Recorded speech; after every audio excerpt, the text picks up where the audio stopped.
I want to touch on something that launched. It's finally out. Oh yes, we were Uh, hinting at it last week. Hinting at it last week, We were but hinting at finally, it like last week. Yes, Shane's got the creative control there, so he's pulled the trigger. The fishnet, the reverse lockdown system is finally out. Enter the fishnet. My God. so good, Oh, right? but yeah, actually, I'm curious. So What your good. thoughts? Did you like it? I What were only your thoughts saw on the it? first couple because I had a bit of a hectic day yesterday. Mhm. Um, I ended up going to my mother-in-law's and helping her out with some stuff, so I didn't really have much time. I want to like sit down and go through it when I have a minute. But Fair enough. I know a bunch of it, you know. Well, Professor Michael's saying he bought it and he loves it. Perfect. Aviato, that's unreal. It's what's crazy is if I just saw in a story and I was just talking to him. Lachlan Giles' wife, she bought it and she Yeah, posted it on man. her story and yeah, it's It's like legit, it's man. How look you anyone doing, who's watching Raya? it, How's it going, Jeff? anyone who's watching right now, like I don't understand what's going on because we're looking at the analytics. It's obviously he spent a lot of time in Europe and that's where the system got popularized. Hmm. However, it is like all the sales are coming in from Europe, and I feel like anyone who in Canada, you're missing out on this. He's got a really comprehensive system that's been tearing everyone up. It's been mentioned multiple times by Lachlan Giles himself on Reddit forums. I would 100%. I'll do this plug again later when we got more viewers, but 100% look into it. Shane's got something special here. No, absolutely, man. Man, I shared it with every single group that I can think of. But I get a little annoyed. You know what? I'm gonna like piss off some people here, but I get a little annoyed with a bunch of people, especially people that have, you know, the ability to help and say something. Man, these are I don't think Canadian guys get enough love, man. I don't think Canadian competitors get enough love from the media. You know, they don't get enough credit for for what they're trying to accomplish and what they're trying to do. We're definitely at a massive disadvantage as far as like the ability to travel and compete, and being able to afford to do that. It's so hard to get sponsors and stuff. Shane is such a dedicated person, a hard worker, humble guy. Everybody likes him. He's super nice, killer on the mat. He's got some really amazing skills. But, I ended up with, you know, doing well for himself and dedicating himself to the point where he's won some substantial. Like, if you look at how he's done in like the worlds and the pans and all these, the Europeans and stuff, and you look at, okay, maybe he falls short a little bit, but if you look at who he's falling short to, that should give Yeah. you an idea of how good Shane actually is. He's pound for pound one of the best brown belts in Canada. And he's losing to guys that are now black belts under Atos, or Alliance, or the top tier teams, guys that train full time. And here's Shane trying to juggle schooling and going to Ireland and making trying to make the most for himself. And like you said, like he goes to Europe, he does what he does, and then he's getting massive support from the European crowd for his instructionals. Yet, he's done a lot for Canadians too, and he's not getting the love here. That just pisses me off.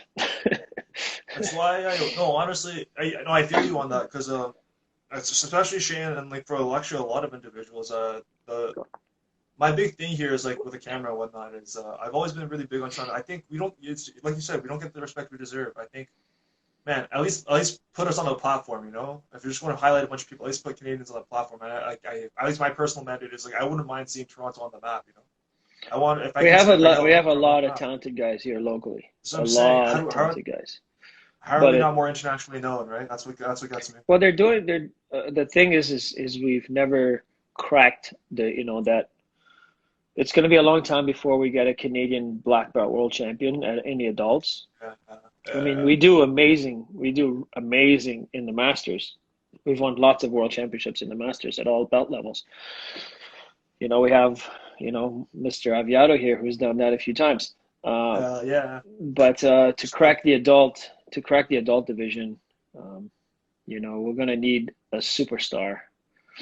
100%. I But we agree. talked Yeah. about like training and sacrificing and what it takes to play at the highest level. And I just think I just think Canadians have it tough as far as like the ability to train full time as a professional. How are you gonna make money? You know what I mean?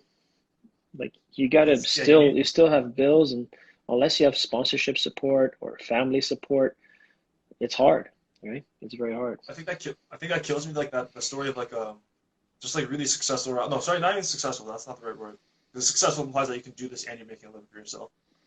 Just like highly skilled grapplers, like that, like people that blow your mind, but then they just don't quite. It's like the living's not there, and it's like you see like it has to taper off in the later stages of like not even the later stages of your life, like your late 20s, 30s.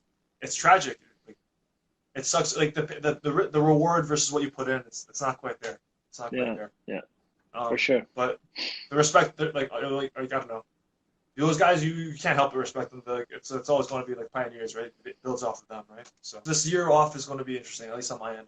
I have some projects that, as you know, obviously, I'm trying to crack the whip on because it's getting in the way of some other stuff in my life. However, if we can actually just push a bigger media presence, I think that'd be cool. I think that'd be really, really cool Yeah, because we yeah. deserve it. Ontario deserves it. No, Definitely, well, definitely. Canada, man, there's just all the way across Canada, there's some insane talent, man. Okay, come on. It just... Provincial rivalries, right? Provincial pride. Come on, like Montreal, No, get man, out of here. no, Get I out of don't here, fall for Montreal. that. I don't fall for that. No, Fair enough. Fair enough. no, I wasn't born in this country, so I don't have that rivalry. Okay. Fair. I don't fall into that, but I do I did have some bad taste in my mouth experiences with Montreal, but that doesn't has nothing to do with how I feel overall about the country. It's more about No. certain Yeah. Certain certain individuals. individuals you know came off the wrong way with me, and that kind of left a bad taste in my mouth. But that's not an Well, indication of the whole province and so on, right? so like obviously we're not disparaging Montreal and their martial arts team, but please tell us who left the bad taste in your mouth. What was going on? What happened in the Oh, situations here? promoters, Oh, promoters. fair enough. Yeah, Fair enough. fight Fair enough. promoters, they're scummy. They are Okay. scummy. Is it every promoter you've met is scum? Like it's like it can Oh become man, no okay. doubt, no doubt, no doubt. Fair enough. Okay, fair enough. Fair enough. No, I You mean as mentioned in far the as last. MMA Yeah. goes, like as far as MMA goes, Mm-hmm. but jiu-jitsu promoters are better. They're better to. They're sometimes real genuine people, good people. But I I found the find vibe. MMA promoters, they usually come from some bad elements. So Even in my experience with MMA, it's like there's some shady stuff that got pulled on, like opponents being switched out without asking, like just like things just happening with like a hair trigger without any real transparency. It's not fun. It's like I guess it's similar stuff for you too. oh yeah, man, yeah, Oh, actually, you mentioned this in your episode with Justin Bruckman, the thing you did. yeah. You guys dealt with some No, interesting stuff, right? uh, For everyone that's watching, that interview is actually up on our channel. It will yeah, be up check it very out. shortly. Check it out. It's the 100%. interview with Justin and his the Justin Bruckman Adventure, which is his my buddy's podcast. Really good show. He's always got a lot of good people on there, um, from all walks of life, not just jiu-jitsu and MMA.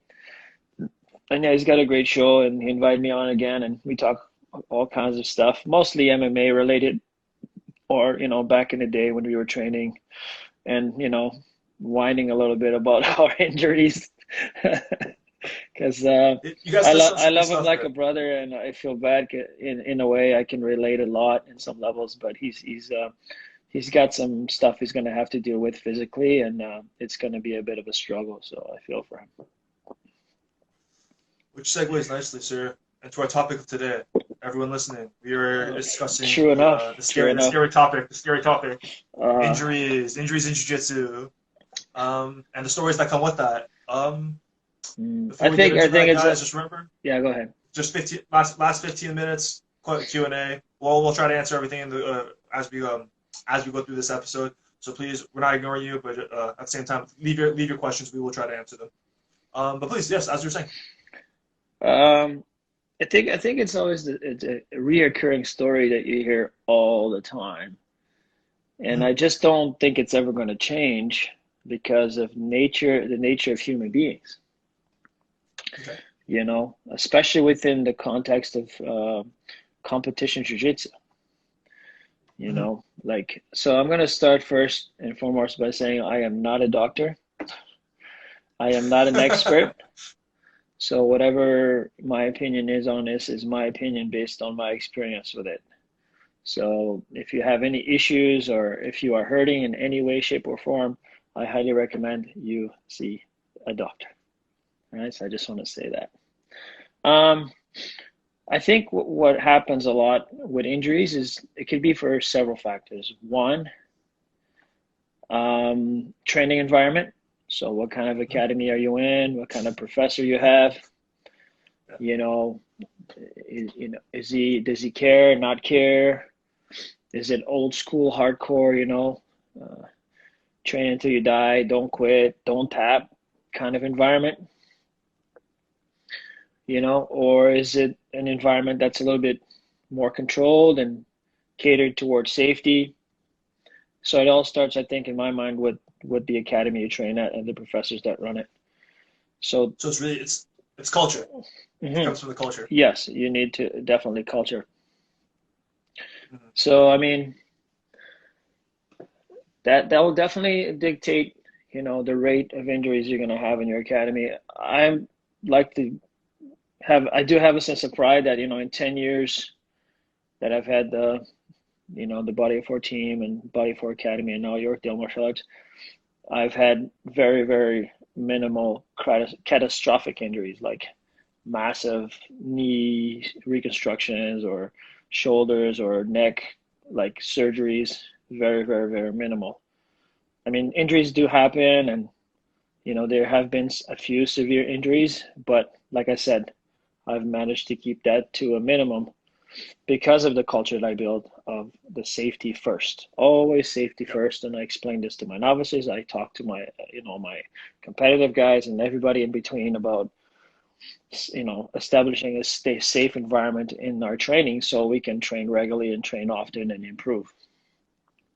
Now, the other issue we have is the tough guy mentality. And I mean, it happens and it's hard. It's hard to let go because of the nature of the addiction that is jiu-jitsu rolling, right? We all know, we joke about, oh, you got the bug and this and that. It's an addiction, a healthy one, but it is an addiction because of the kind of chemicals that releases in your brain and your body that makes it so, right? That's why so many people get like insanely, involved in it. It's because of the feelings, I forgot which hormones it was. The feeling Whether that you like get. oxytocin and dopamine, Yeah, dopamine. Like no, like between the chemical release, all that stuff. Like, I forgot which one is associated with proper reward, like, or versus the one like just accomplish something a big deal.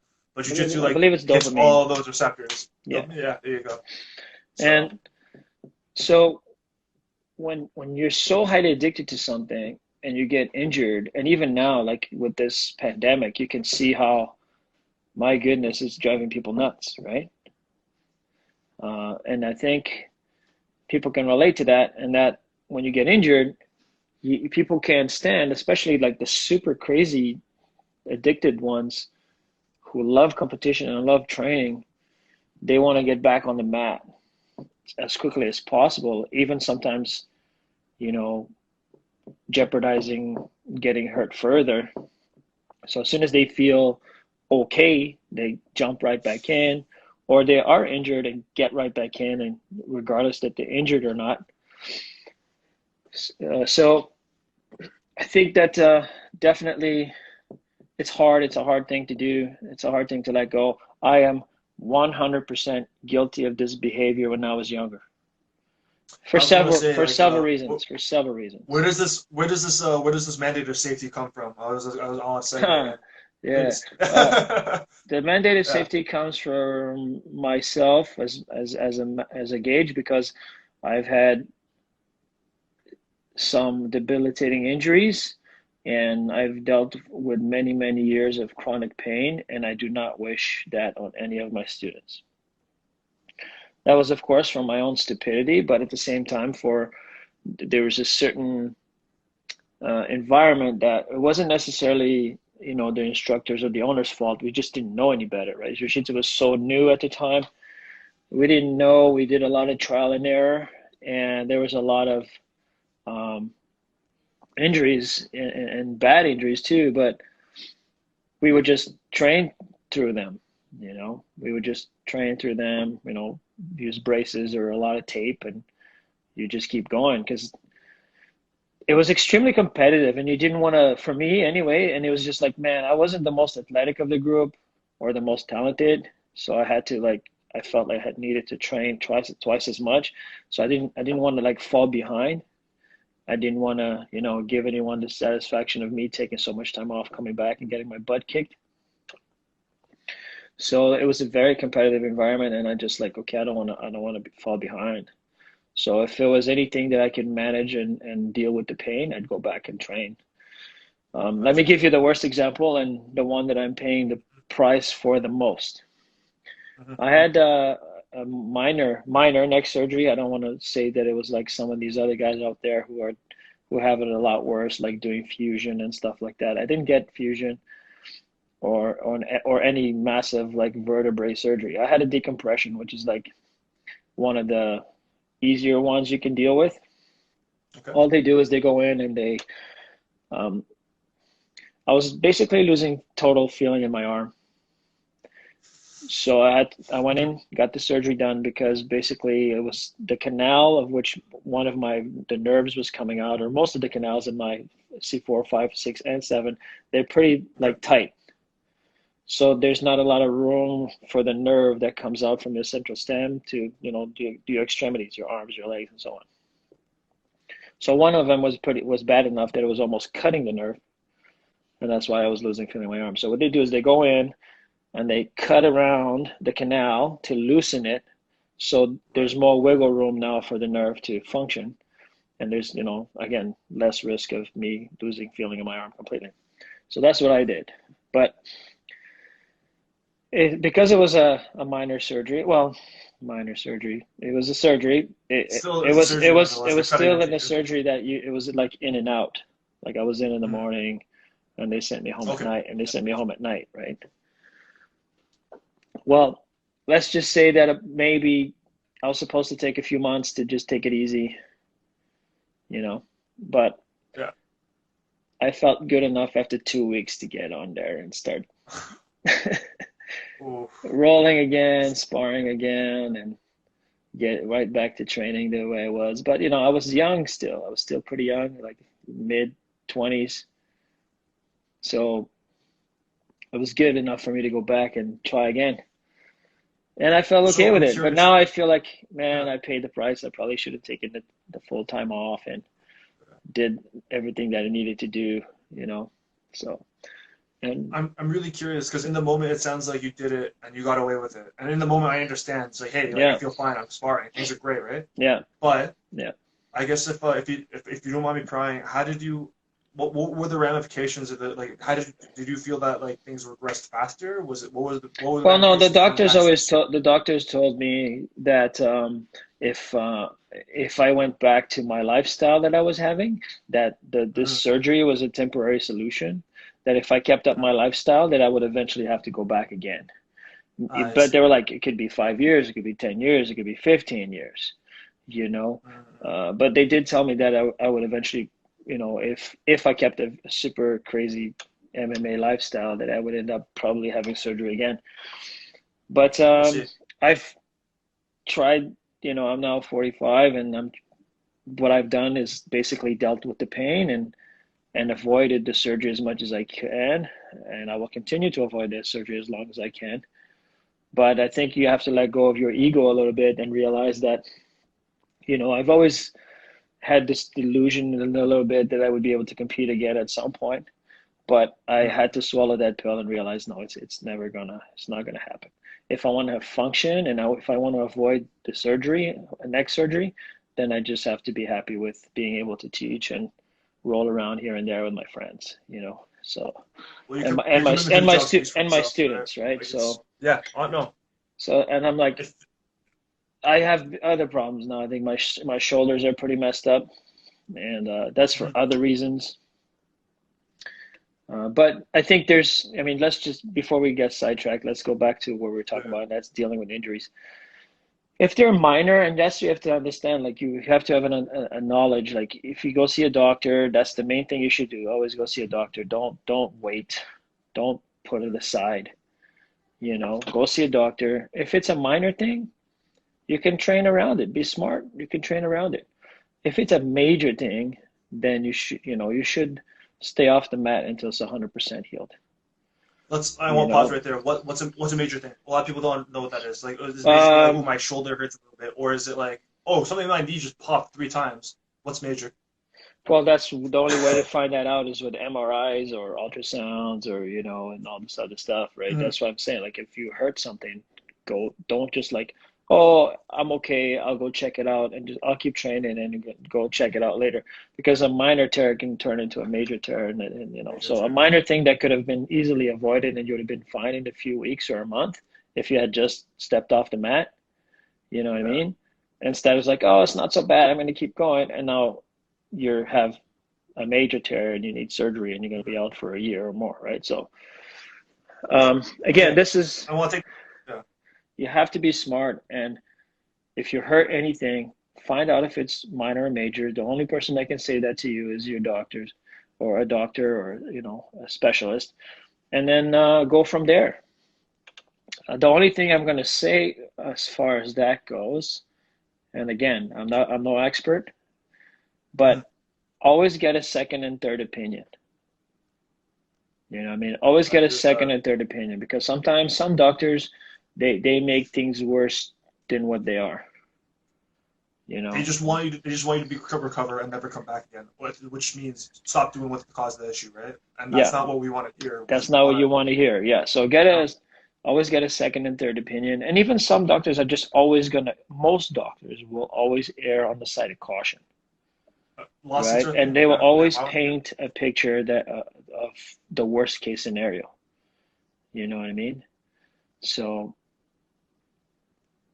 Finding a sports related athletic therapist, something a doctor yeah. that's in that world, right? It's Hmm. they they understand better. I find like And well, there's if you, really no judgment. yeah, Yeah. absolutely. If you have major injury, tears, Mhm. full surgery, knee surgery, shoulder surgery, whatever, neck surgery, take the full time that you need and that is required to do your physio and to get a full green light before coming back on the mat. Trust me, you will have a much longer, uh, like you'll be longer in the sport than if you don't. Here's a And good thing yeah. by Jeff. See, look, he's saying he did knee surgery, didn't wait. 2 years later, had to do it again, and had a bone graft in the second surgery.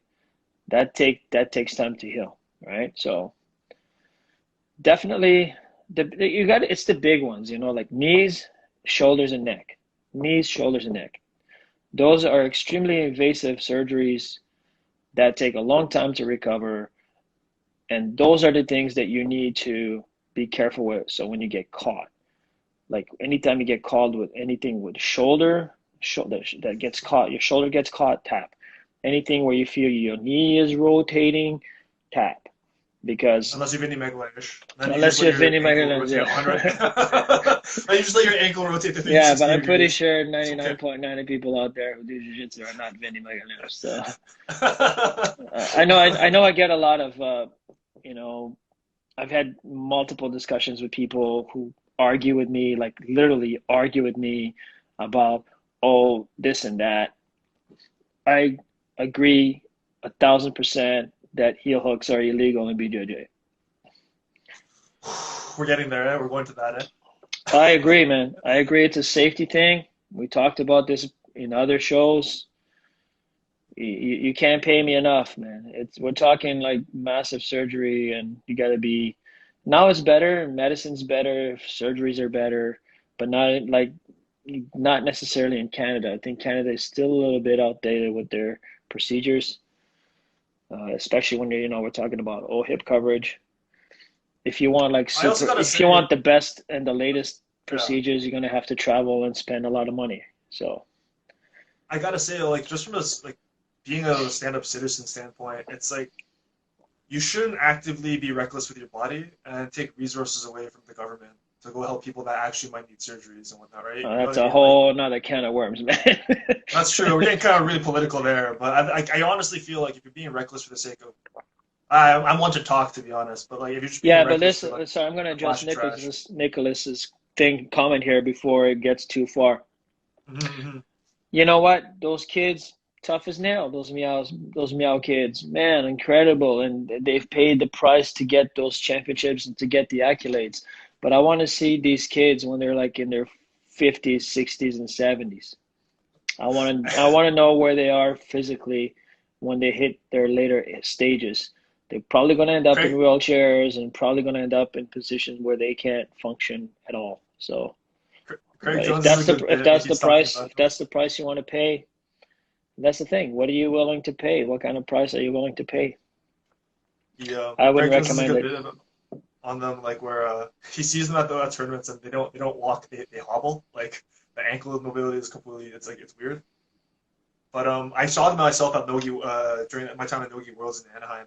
Like it was one of the first things I looked at. Like I remember saying, "Oh, shit, it's them!" Like wow, like.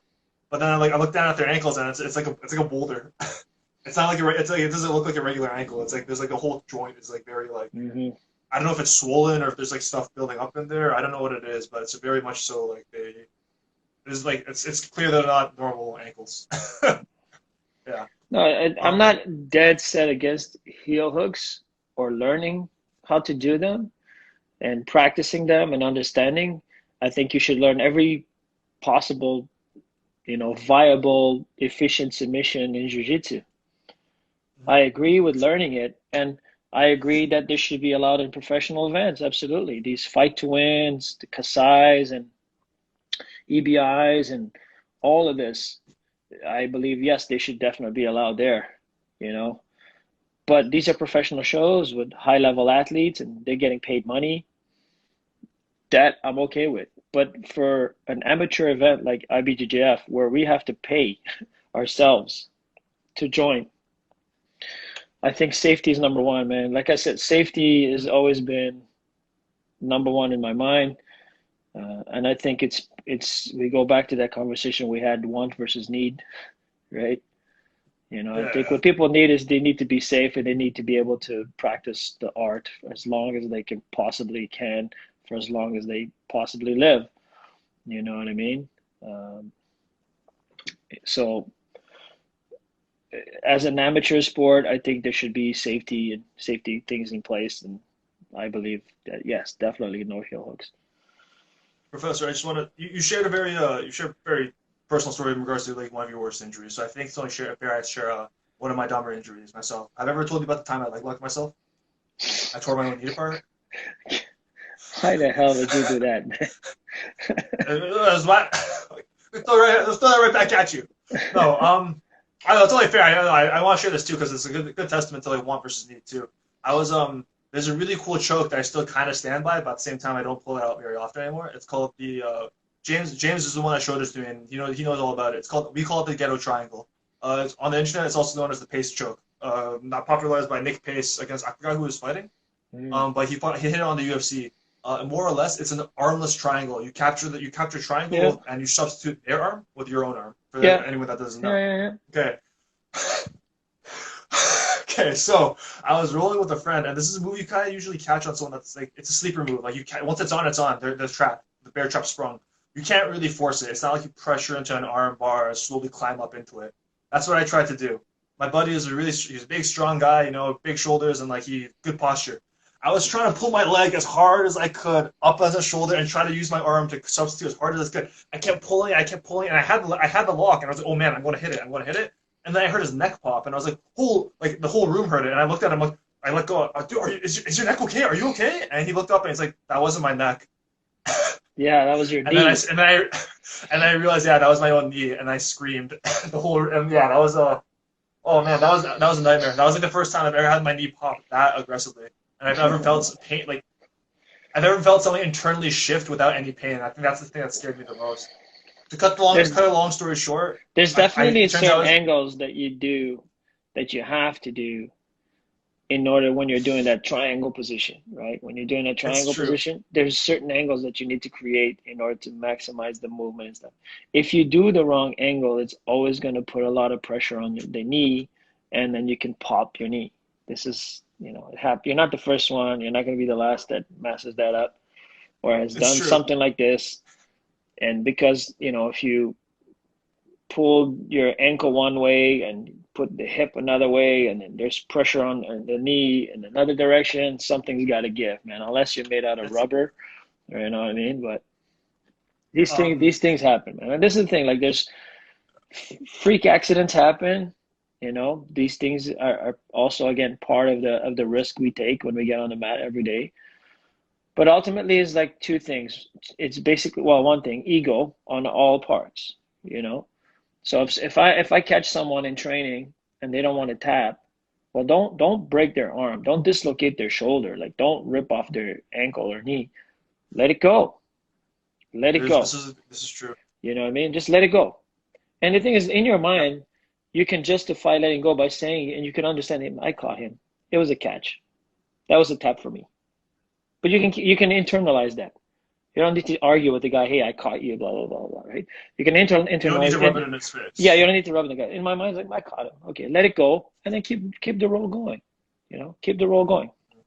You know, or the other side is recognize when you're caught, respect the technique, and tap. Because sometimes like it could be like healthy rivalry in the academy between teammates, and like, oh, I don't want to tap to him. I don't want to tap to him, right? And you're like, you don't want to tap to the person, to the individual so bad that you don't respect the technique, and you get hurt, right? Forget who you're rolling with, doesn't matter. Respect the technique. If they catch you, respect the armbar, respect the choke, respect whatever it is that you get caught in and tap. You know what I mean? There's a good bit on the internet somewhere about this in the sense that people who get like if you get injured, it's both parties' fault. You didn't tap, and the other guy didn't have to hurt you. Yeah. Realistically speaking, yeah, it goes You both can let ways. go, It's man. very, You very can true. let go. You know what I mean? It's true. You can let go. The only that's this is why I believe, again, we go back to the levels and doing things properly, and why I believe white belts shouldn't roll with white belts. Unless they have at That's a good least three, unless they have at least three stripes or more. Mhm. Because it's that thing. One, when you're that low in the hierarchy, you don't know when to tap. You It's you true. you you don't recognize what's happening sometimes, right? And you don't know your limits, so you try to test your limits, right? There's such an So internal fire. I want to fight you on you're that so gonna, bad, but yeah, you're you right. If you I want to look back on argue. it, I got hurt White so belts love much. to argue, and then they get hurt. Right? Mhm. So we lose, man. There was a thing out there that came out that said that out of if you have an academy, out of all the white belts that come in the door, only 33% make it to blue belt. I was like, that's not a good percentage. 33% out of everybody that walks in, right? So out of 100 people, only 33 potentially make it to blue belt.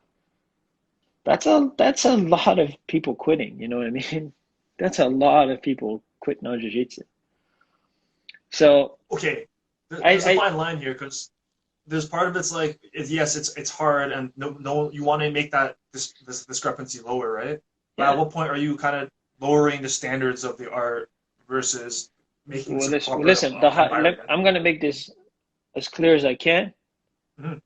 right? And I'm gonna make it as short as I can, right? The standard should be high for brown and black, because Okay, that's yeah, yeah. right. That's where you are now, at a level where you're gonna be progressing to potentially opening an academy, or uh, where the prestige is at, where most of the prestige is at, right? Your actions have consequences. People will be taking notice of Yes. everything you So do. that's where the highest level of expectation should be. Not a white belt. Come on. That's true. No There's one no cares if you want white belt expectations at white belts. in the world. No Yeah. expectation. There should be no pressure, No expectation, no super, oh, this and that. No, not at You should that. be actively Not, trying to not make mistakes there. If you're going to be making mistakes, make as many as you can there. That's how you learn, and it'll set a proper foundation for later. yeah, but you know, Nicholas, if you're Yeah, gonna chase that blue, you got to be healthy, you got to be smart, and you want to do it in the intelligent way, you know? And like 100%. everybody thinks that, rolling is it. Rolling is only part of it, rolling is only part of the equation, and it shouldn't be the main focus for white belts. Technique and skill acquisition should be your main focus. You know what I mean? So in that case, in order to so if we're going back to like the 30%, 33% of white belts are only making it blue, how do you foster how do you what's it called? What's the most common way you see people get injured when they start jujitsu? I guess. Like Rolling too soon. just roll. That's it. Rolling. That is it. That is it. Rolling too soon. And you They just take they so what take is it? more Yeah. risks because Okay. they don't understand the whole picture. They throw Okay. themselves all over the place. Yeah. Their egos are too big. I don't want to tap to the other white belt, so you get hurt. Yeah. You know, it's just lack of knowledge and understanding, really. If you paint them a big picture first and they have an understanding of a big picture first, at least for a certain amount of time. I'm not saying years and years. I'm saying like a certain amount of time, a certain amount of classes where they at least have an idea, and then you slowly introduce them into the rolling with first higher belts that can control the roll and not hurt them and give them opportunities. Again, keeping their egos in check. It's more like you are building them up, making them understand. Of course, you still make them pay when they make mistakes, Yeah. but you want them to progress. So it's not about like, oh, I'm a tough guy, I'm a purple belt, so I'm gonna make this white belt tap 10 times in one roll.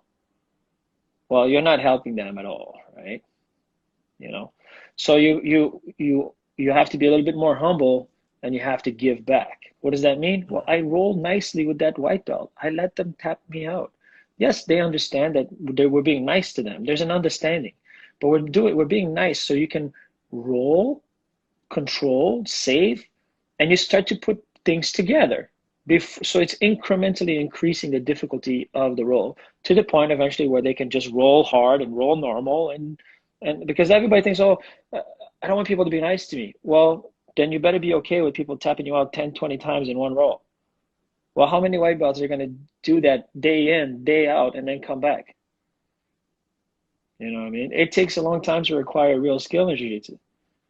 So you Skill can't. acquisition is that's to So actually if you're hammer the getting, techniques and not stuff. everybody, listen, it's only a minor, select few that are going to be able to get beat up every day and keep coming back every Excuse day and keep coming back every day, right?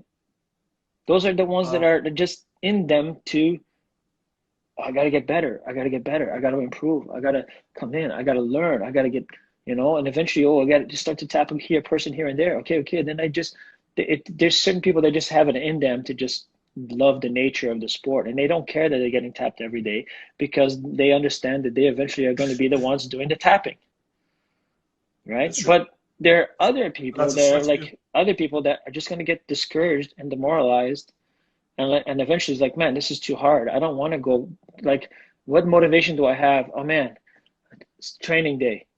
Do I really want to go in and get my butt kicked all over the place again? A lot of no. people, exactly why. There you go. That's why only Why would 33%. I do that? And listen, and the worst part is like, if I don't remember the exact numbers right now, because the only one that stuck in my head was the 33%. But it's even worse from like blue to purple and purple to Oh God, brown and so on and so on, yeah. right? It just keeps filtering down to like what 1% of people that join your academy hit black. Right. Yeah. Yeah. So it's a low percentage, which I think that um, is sad. It's just sad. It's incredibly sad. It's sad. And And we're it's just we again, it's just the way people perceive and see the art, and and people's opinions of like of what the martial arts should be. And everybody paints this picture as either black and white, where okay, if you're a jiu-jitsu person, you need to be a killer monster who taps everybody, and your black belts are like invincible, right? And then there's the other pictures like, oh, it's self-defense only. The sport is not real. It doesn't blah blah blah. And then you fall into these like groups Camps. of Yeah, these camps about mindsets, what's these lacking. camps of mindsets. And I'm like, man, jiu-jitsu is as jiu-jitsu is exactly what you see it. Like it's complex. There's so many variables. There's so many ways to look at things. And you just have to accept it this way instead of trying to pick a camp or what mold you're going to fill into. There is no mold. It's always changing, you know? And you can't set yourself up for failure by having this super high standard. You know what? Yeah, you're going to have an academy with 20 killers, and that's it. You're not going to You have have your training crew. you're not going to have a successful academy of hundreds of students, you know, learning So you'll have a great year. jiu-jitsu, Yeah. right? You'll have a great year of like the 1 year you're in business, but then it's not gonna Yeah, sustain you itself. have to find a happy medium, and I think honestly, it's a tier system. If you jiu-jitsu needs to evolve not just technically, right? Jiu-jitsu needs to evolve not just technically. Jiu-jitsu needs to evolve as a as an academy, as with academies and instructors and how they structure their curriculums and their classes and there should be tiers, you know, like tiers, and you have to levels, right? And you have to, you know, finish one level before you move on to the next, right? And you have Professor, to I just want to cater, say and you we're have at to the be able to, 15-minute mark, and yeah, I wanted to and say like we should open the floor for questions, please. I just wanted to throw that out there. Sorry, finish your thought, please. you have to be able to cater to everyone and what their expectation of jiu-jitsu is for them. So for the non-competitor, for the person who just wants to learn self-defense, for the crazy competitor who wants to be a world champion, you know what I mean? You need to have curriculums and systems in place in your academy that caters to all the different, you know, individuals that are interested in taking up the art, you know, Mhm. and start getting over this idea that every single person that walks in your door is going to be a world champion. They're not, right?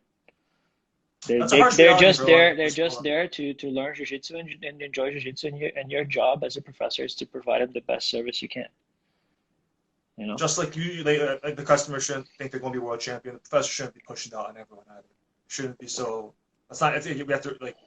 The If you coach want to should be, recognize that's not if the you can case. be a competitive school and have lots of competitors, but I mean that's you have to be smart enough to understand and realize who are those people. Hmm. Hmm. Not everybody is going to be able, and that's the thing. Some people don't like hearing that. You know, you hurt their feelings. You know, some people have some delusional. We'll see. That's what that's. Sorry about Uh, that. some people are But yes, delusional yeah. about their expectations and what it takes, right? And that's where I get frustrated with some people sometimes. You know, I just get. Shall we look through the comments? Yeah, so everybody, we got about almost at the 10-minute mark. If you want to Oh say my God. anything, comment anything, ask anything, we got There's Michael's going through some of the stuff previously said here, so just give us a minute. there's some good stuff here. Thank everyone. Thank you very much for participating in the conversation. If I can only figure out how to make the scroll function work properly. Let's see. Oh, by the way, guys, I think that there's a way that when you're on here, that you can share that that you are watching us live, and then everybody else will know that, you know, that to tune in and check it out. I'm not sure how that works, but I've heard that that's a possibility. So, There's definitely a question function. so I saw it when I was on the Bruckman podcast. You can address questions, I think, specifically to the host. If mm. anyone's actually been using that function, by all means. But shoot, I can't scroll up without it resetting to the bottom constantly. But there was a really good. I think there's a really good point from Coratha. I'm just trying to get it there. Oh, please don't reset. There we go. I learned I needed to address the lockdown the hard way in a tournament. At least Yeah, that really sucked. yeah. Position. Oh, that's a good question. They're dangerous positions that cause pain but don't actually cause injury. I think the lockdown is one of them. I don't know. No, there's a How do you? definite. Yeah, please, please, Kevin, what please. is your so no so Kevin just asked something, and we should address it before we run out of time here. What is your thought Sure, on sure, sure. kettlebells class versus general group conditioning or supplement BJJ MMA athletes? Uh, I think that it all depends on your schedule and what your focus is and what you want to do. You know what I mean? If you're, are you a fitness slash martial arts school or martial arts school slash fitness school, then absolutely you need, you can provide these certain fitness elements to your program.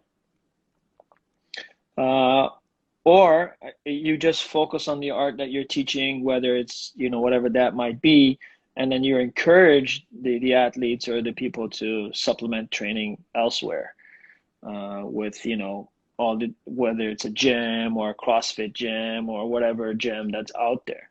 So you really need to determine, are you both, or are you a martial arts school or a martial arts slash fitness?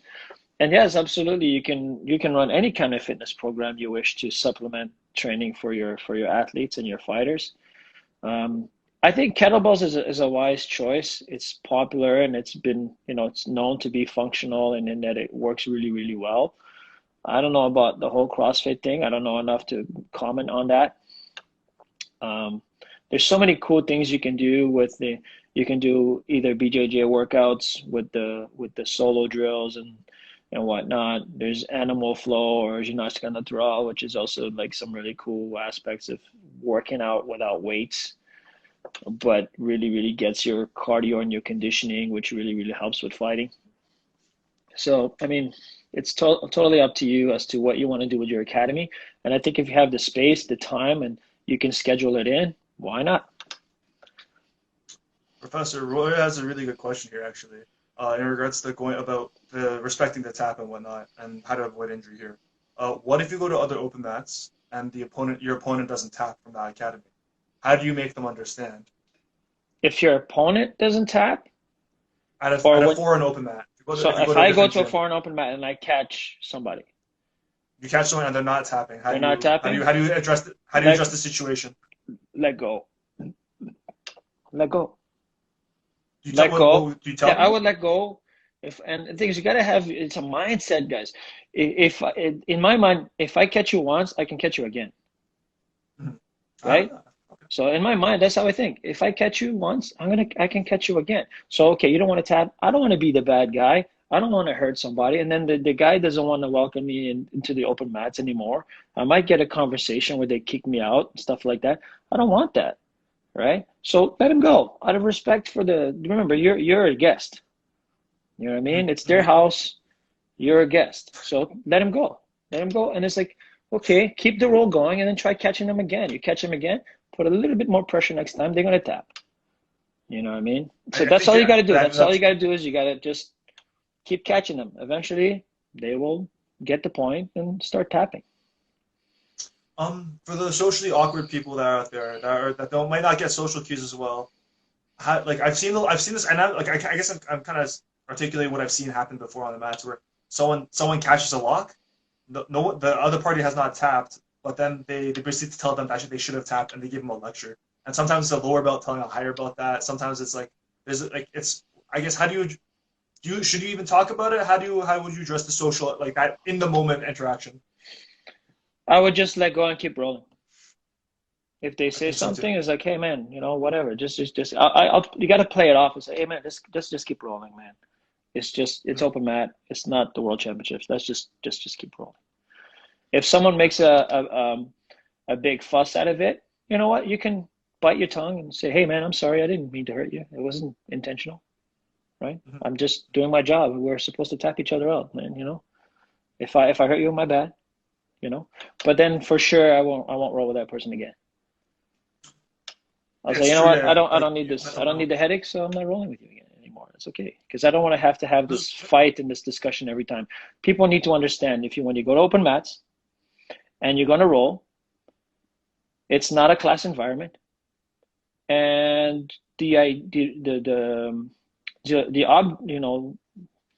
what I'm trying to accomplish is the tap.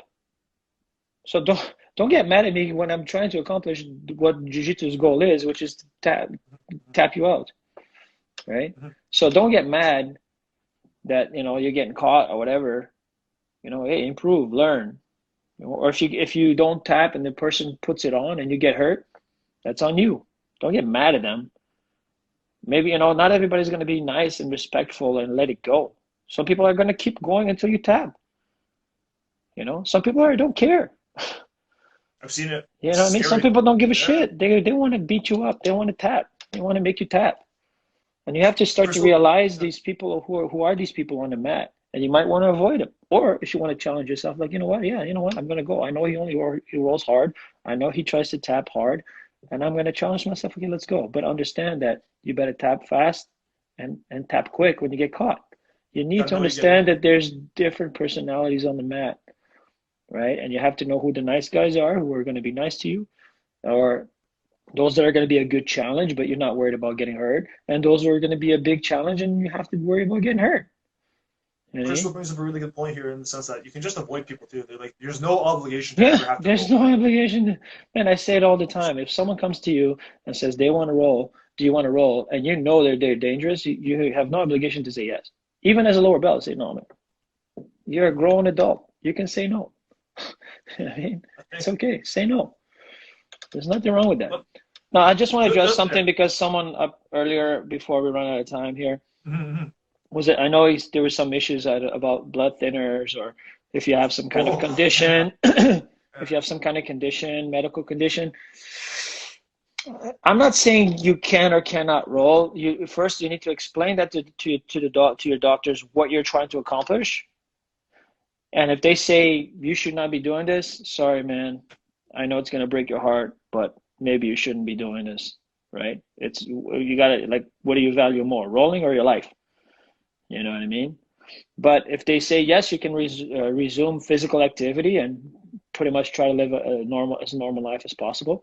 You need to be extremely intelligent about who you roll with and how much do you want to raise the intensity of the rolls and how hard do you want to push your heart rate, right? Because you can have friendly flow rolls with people and still enjoy the art and still enjoy the sport, Mm-hmm. right? But I'm sorry, that competitiveness and hardcore training may not be for you anymore.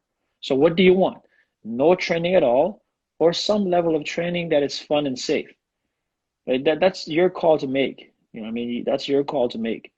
But again, you need a green light from the doctor. If someone came to me and he said, "Oh, I'm on blood thinners," I'm like, "Man, I need a note from your doctor saying that it's okay for you to be in here." You know, I need clearance because I don't want to be responsible for you, you know, getting severely injured on my floor or getting really sick on my floor. So I would need a doctor's note to get clearance for you. But again, It'll be that's easier your for that decision to more of make. the conscious academy. Yeah, that's true. Um, otherwise, oh man, I feel like we get. Oh no, no, no, Doctor wait. How, said what's the no. time we're at? Whoa, that's rough, Doctor said brother. no. Ooh. I'm sorry, brother. Sorry to hear that. Sorry to hear that. That's rough. Get a second opinion. Get a second opinion, third opinion. Explain thoroughly what you're trying to accomplish and what you want out of it. And make sure you go to an academy that understands what you're trying to do either. I think that, okay, you may not be able to roll, but why can't you do technique? Why can't you just practice technique? But if all you want to do is roll, man, I'm sorry, that's your mistake. You know what I mean? That's your ego, and you need to control that somehow. If I could physically move, I would just do what I can and try to, if I can't roll, but man, look at me, I can't roll. My guys can see. Can I roll hard? My guys will say they understand that no, I can't. I can't go super crazy, but I still get on the mat and I still have a little bit of fun. I do a lot of teaching. I enjoy being on the mat. If you're a higher belt already, I'm not sure where you're at, but you can help out with classes. Just putting my gi on is some days enough for me. So, but I again, I just want to can't. chime in here Again, and say that. I again, I'm not a professional, but I would definitely, if I were you, get as many. Don't just fall for the one opinion. Try to get two or three opinions from and not just from like your family doctor, because I'm talking about like a specialist, whatever condition you may have, see a specialist on that. I just want to chime in and say I'm not sure what the mandate internally is in terms of doing martial arts. If it's a strictly love for jiu-jitsu, 2 minutes, I'll make it quick. But if it's more of a love for combat sports, there's other methods of like it doesn't actually have to be jiu-jitsu. Whether it's like it doesn't have to be constantly rolling with other people. I mean, between striking, light wrestling drills, you can get the same workout, you can get the same kind of vibe. It might not be as competitive as Professor Marco was saying, but you can also always stay involved with combat sports in a variety of capacities. It just doesn't always have to be grappling. Hmm. But yeah, Yeah, that's just my bit there. that's a good thing. Yeah, absolutely, I agree. I agree. You know, I personally, I'm there's a hitting the few. bag in shadow boxing right now. Yeah, That's all I yeah. can do. There's other things you can do, definitely. But most important is staying healthy, as healthy as you can physically. You know, I'm going to do my last minute plug here. We got self-defense. 1 minute Nice, left. Jay. Nice plug, buddy. You're right. You can practice self-defense. It's much safer and you're still practicing jiu-jitsu. Absolutely. Guys, get on the fishnet, like and subscribe on YouTube. We're at 85 subscribers. We need 15 more people. We're almost at 100. We are so close, people. Coffee with Costa on YouTube. I'm pushing hard. please share. And yeah, guys, Also, please go by. check Yeah. out Fishnet, Shane Fishman's instructional. So dope. It's such a unique system, but it works really, really well. I mean, he's pulled this off at the highest level in IBJJF tournaments and other tournaments. You got to check it out. It's awesome. Also, I made it. So please, like, yeah, I'm involved in that, bro. Yeah, like, 100%. I'm pushing. I'm shilling it. It's great, guys. Like and subscribe.